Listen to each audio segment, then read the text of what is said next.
ನಮಸ್ಕಾರ ವೀಕ್ಷಕರೇ, ಡಿಎಂಎಸ್ ನ್ಯೂಸ್ಗೆ ಸ್ವಾಗತ. ನಾನು ನಜೀರ್ ಅಹಮದ್ ಚುರ್ಗಸ್ತಿ. ಸಂವಿಧಾನದ ಅಡಿಯಲ್ಲಿ ನಾವೆಲ್ಲರೂ ಈ ಮಣ್ಣಿನ ಮಕ್ಕಳು. ದಿನಾಂಕ 16/2/2026 ಸೋಮವಾರದಂದು ಕೊಳ್ಳೇಗಾಲದ ತಾಲೂಕು ಮುಸ್ಲಿಂ ಸಮುದಾಯ ಹಾಗೂ ಅಹಿಂದ್ ಸಂಘಟನೆಗಳ ಒಕ್ಕೂಟದ ಸಂಯುಕ್ತ ಆಶ್ರಯದಲ್ಲಿ ಏರ್ಪಡಿಸಲಾಗಿದ್ದ 77ನೇ ಸಂವಿಧಾನ ಜಾಗೃತಿ ಸಮಾವೇಶದಲ್ಲಿ ಭಾಗವಹಿಸಿ ಮಾತನಾಡಿದ್ರು. ಇಂದಿನ ಮುಸ್ಲಿಂ ಮತ್ತು ಕ್ರೈಸ್ತ ಸಮುದಾಯಗಳು ಈ ದೇಶಕ್ಕೆ ಹೊರಗಿಂದ ಬಂದವರಲ್ಲ. ನಾವು ಈ ದೇಶದ ಮೂಲವಾಸಿಗಳು. ರಕ್ತ ಹಂಚಿಕೊಂಡವರು. ಧರ್ಮ ಬದಲಾಗಿರಬಹುದು, ಆದರೆ ನಮ್ಮ ಮೂಲ ಈ ಮಣ್ಣಿನಲ್ಲೇ ಇದೆ. ಈ ಸಮಾವೇಶದಲ್ಲಿ ನಾನು ಇದನ್ನೇ ಪ್ರತಿಪಾದಿಸಿದೆ. ನಾವು ಈ ದೇಶದ ಅತಿಥಿಗಳಲ್ಲ, ನಾವು ಈ ದೇಶದ ಅಸಲಿ ವಾರಸುದಾರರು. ಬನ್ನಿ, ಮೂಲ ನಿವಾಸಿಗಳೆಲ್ಲರೂ ಒಂದಾಗಿ ಸಂವಿಧಾನದ ಆಶಯದಂತೆ ಸಮಾನತೆಯ ಭಾರತವನ್ನ ಕಟ್ಟೋಣ. ಜೈ ಭೀಮ್, ಜೈ ಮೀಮ್ ಎಂದು ಹೇಳಿದ್ರು. ಈ ಸಂದರ್ಭದಲ್ಲಿ ಎಜೆ ಖಾನ್, ಸಂಸ್ಥಾಪಕರು ಡಿಎಂಎಸ್, ಮುಖ್ಯ ಅತಿಥಿಗಳಾಗಿ ಪ್ರೊಫೆಸರ್ ರ ಮಹೇಶ್ ಮತ್ತು ಇನ್ನು ಹಲವಾರು ಗಣ್ಯ ವ್ಯಕ್ತಿಗಳು ಭಾಗವಹಿಸಿದ್ರು. ನಜೀರ್ ಚೋರಗಸ್ತಿ, ಡಿಎಂಎಸ್ ನ್ಯೂಸ್, ತಾಳಿಕೋಟೆ, ನಿಮ್ಮದೇ ಧ್ವನಿ.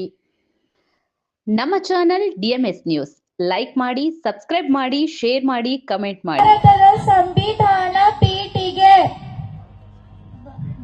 ಭಾರತದ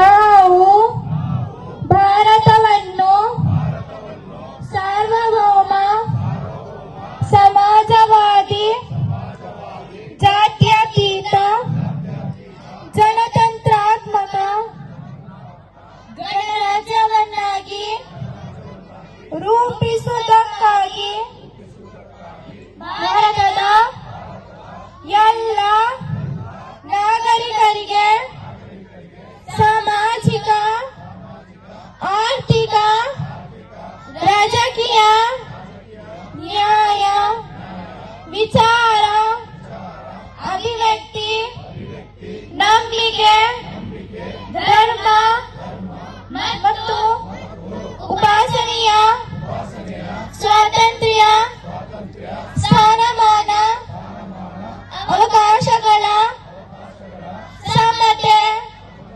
ದೊರೆಯುವಂತೆ ಮಾಡುವ ವ್ಯಕ್ತಿ ಗೌರವ, ದೇಶದ ಏಕತೆ ಮತ್ತು ಸಮಗ್ರತೆಗಾಗಿ ಎಲ್ಲರಲ್ಲಿ ಭ್ರಾತೃತ್ವ ಭಾವನೆ ಮೂಡಿಸುವ ದೃಢ ಸಂಕಲ್ಪ ಮಾಡಿ ನಮ್ಮ ಸಂವಿಧಾನ ಸಭೆಯಲ್ಲಿ 1949 ನವೆಂಬರ್ 26ನೇ ದಿನದಂದು ಈ ಸಂವಿಧಾನವನ್ನು ನಮಗೆ ನಾವೇ ಅರ್ಪಿಸಿಕೊಂಡು ಅಂಗೀಕರಿಸಿ ವಿಶಾಸನವಾಗಿ ವಿಧಿಸಿಕೊಂಡಿದ್ದೇವೆ.